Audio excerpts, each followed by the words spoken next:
we knew for a very long time that the economic model of the Soviet system didn't work, and it was quite impoverishing for the people. But still, the day came when everything collapsed, and certainly we should try and push Russia towards that brink. Elina Valtonen, Minister for Foreign Affairs of Finland, welcome to Times Radio. Thank you so much for having me. So look, this has been a war in Europe of a kind we thought was consigned to the history books. Can I ask first of all for your reflections 4 years on from Russia's invasion? It's a very sad day, and of course the entire 4 years, and I should say more than 10 years, have been sad to the extent that Russia has been waging war against Ukraine, and partly also against the rest of Europe as well through its hybrid warfare. So it's really a demanding time we live in. Yeah, I mean, so look, Ukraine has survived in a manner that I think the rest of the world finds awe-inspiring, but they do seem to be, to put it bluntly, losing this war, albeit slowly. Would you agree with that? I wouldn't think that's actually the case. And if we forget about the short-term tactics on the battlefield, alone the fact that it has, basically Russia in the past 4 years has not in net made any significant advances, and especially not in the past year or so. They have been able to take some 1% of the land of Ukraine, and at the same time, at of course, massive losses of troops and material. But at the same time, they have solidified Ukraine's position as a sovereign nation, and certainly the Ukrainian people will not give up.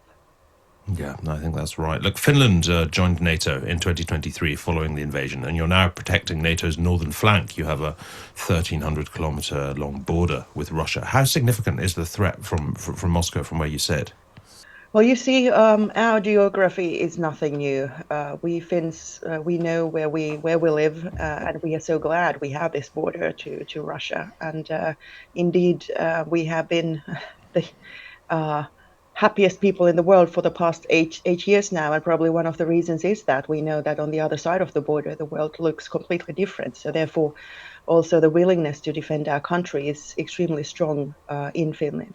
Having said that, I guess because of our long history and also the attempts by Russia to either invade our country or dominate Finnish sovereignty, essentially, or Finnish politics also, for that matter, during the Cold War, we have always known that Russia might come back as a threat, not only towards us, but towards the rest of the free world. And therefore, we have always invested quite heavily in our own defense and deterrence. And now we are happy to do that as part of NATO.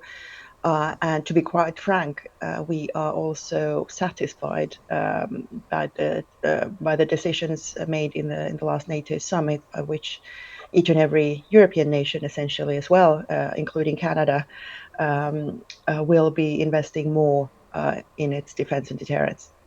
So, I mean, Finland was officially, if perhaps not emotionally neutral during the Cold War. Tell me a bit about sort of how and why the Finnish mindset had to change as Russia began to behave differently. I guess the difference between Sweden and Finland, Sweden also joined a couple of years ago NATO. We did this together. So the difference between ourselves is that Finland has those 1,340 kilometers of border with Russia, and Sweden doesn't. So basically for Sweden, the neutrality was more of a, I should say, ideological decision, whereas in Finland, it's never been that emotional. It has been either a pragmatic choice or something which was imposed on us. So in this regard, it was also easy for us to let go of it. At the same time, in Finland, we never considered ourselves neutral, essentially, or at least after we joined the European Union 30 years ago, because, of course, the European Union has also very strong solidarity clauses. But yeah, we only said that we are militarily non-aligned. And for quite some time, we also thought that we wouldn't need NATO. We wouldn't need anything more than the deep defense cooperation we had with the other Nordic countries and some other partners and these days allies, because we had such a strong defense ourselves. But clearly this changed overnight when Russia brutally invaded Ukraine 4 years ago. I mean, to be blunt, with Finland's history of conflict with Russia and the Soviet Union, did Finland worry immediately that it just could be next? I guess that was a part of the thought. I guess there was, well, first of all, overwhelming solidarity with Ukraine, because even though my generation and not even the generation of my parents has ever been in war, we do remember the memories of our grandparents and the tough situation Finland was in during the Second World War when the Soviet Union invaded. But in the Winter War, we prevailed, and unlike, say, the Baltic countries who were taken over by the Soviet Union and had to live 50 years under repression, we were able to remain sovereign and free, and we cherish that. And now that Russia started the full-scale invasion, I think it brought back some memories from our families' histories, and obviously this very strong feeling that this should never ever happen again. Certainly not against Finland, but not against the rest of Europe either. And the strong solidarity we feel with Ukrainians has prevailed, and we are one of the strongest supporters of Ukraine. So, I mean, Finland, along with the rest of NATO, is now increasing defence spending. How? I mean, can NATO survive without America? Do you worry about what begins to look like American equivocation over the future of NATO? I'm sure the United States will value NATO also going forward, and certainly now that Europe is ramping up its defense, it's only strengthening, or should be strengthening, the transatlantic bond, because to an extent I do understand that the United States, of course, wants to have strong allies. And if we talk about the fate and the future of Europe, then certainly I do think that Europe should be better able to pull its own weight when it comes to um, countering the threats we might be facing going forward.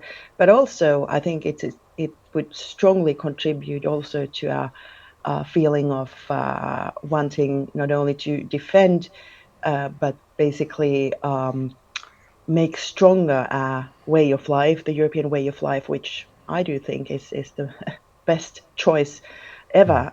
So basically, yeah. I don't think the US is out, and I certainly hope that too, because we are not prepared for that. And also, it's very much in the US interest to stay committed to Europe and its allies globally, but especially in Europe. But having said that, we definitely have to do more as Europe, and now I'm just so glad that we're doing it. I mean, you're planning to increase defence spending to 3% of GDP by 2029. Is that enough? We are committed to those 5%, which we put forward in the NATO summit, and 3.5% of that will be strong and, so to say, hard defense, and the rest defense spending, which supports our defense. Now, even those 3%, which we have already the financial commitments for in the next couple of years, does not include the conscription-based army. So Finland has never given up on its conscription, and I would have to say that that is basically the backbone of our defense, and it also contributes to the fact that Finland actually these days has not only in relative terms but also in absolute terms one of the strongest armies in Europe, and we are proud about it. I mean, speaking of troops, so Finland has joined the coalition of the willing, but you haven't committed to sending troops to Ukraine as some other nations have, albeit in small amounts. Can you realistically see NATO troops in Ukraine as part of some US brokered deal in the future? It very much depends on the entire deal and how it's structured, and also what kind of a backstop we are looking at when it comes to the US commitment. Having said that, Finland is strongly committed to the work of the Coalition of the Willing, and there's plenty to do. We already have committed some officers for the planning and the arrangements which have already been made in the realm of the Coalition of the Willing. But at the same time, of course, it is so important that whatever the peace deal is going to be with Ukraine, and we hope certainly that there would be a ceasefire as soon as possible and also a proper peace deal. It's not only important for the fate of Ukraine, but very much also for that of Europe and the rest of the world. So without going into technicalities, we have to make sure that after a ceasefire, we can also make sure that NATO and Article 5 stand, and we have the credible defense plans and commitments already as NATO. And obviously, nothing we should do or nothing we do for the support of Ukraine should dilute Article 5 and the security of the alliance. And in this regard, Finland indeed does have those 1,340 kilometers of border with Russia, and incidentally, that's almost as long as the entire contact line now between Russia and Ukraine. Look, finally, I have to ask what it may be a depressing question about the future, but I mean, where we are right now, Russia has suffered nearly 1.2 million casualties in Ukraine. And as we said earlier, gained about 15 to 70 meters of territory per day, which is not a lot. Ukraine has lost the lives of 55,000 soldiers, but has seen hundreds of thousands of civilian casualties. I won't ask where you hope we are a year from now, because I think that's pretty obvious, but where do you expect we are a year from now? Could we be here again in the spring of 2027? Unfortunately, I don't see any sign of Russia letting loose of its goal for essentially dominating entire Ukraine, because that's what they're after, unless something happens with Putin, because he certainly needs an off-ramp in order to be able to close this war. At the same time, I don't think it's enough that he can show a part of the territory which he already 4 years ago claimed was Russian and was enshrining in Russian constitution. But the only thing that we have to do now as the free world is of course keep on supporting Ukraine to the extent only possible, and at the same time try and weaken Russia economically, because even though unfortunately the Russian mindset is quite brutal, they are willing to sacrifice, like we see, young men without limits, and sacrificing their own people and the well-being of their own people, because they are using massive amounts of public spending just into the war machine instead of supporting the poor people around the country. So certainly they are able to continue as it is, even though their economic situation has been worsening massively over the course of the past months, also due to sanctions. But at some point, there also comes the day of reckoning, and the same happened with the Soviet Union. Of course, we knew for a very long time that the economic model of the Soviet system didn't work, and it was quite impoverishing for the people.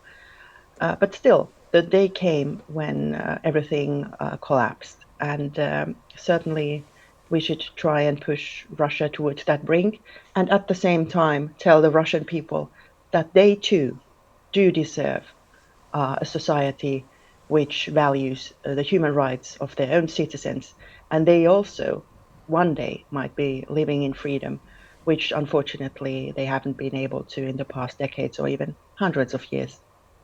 Elina Valtonen, Minister for Foreign Affairs of Finland, thanks very much indeed for your time. Thank you so much.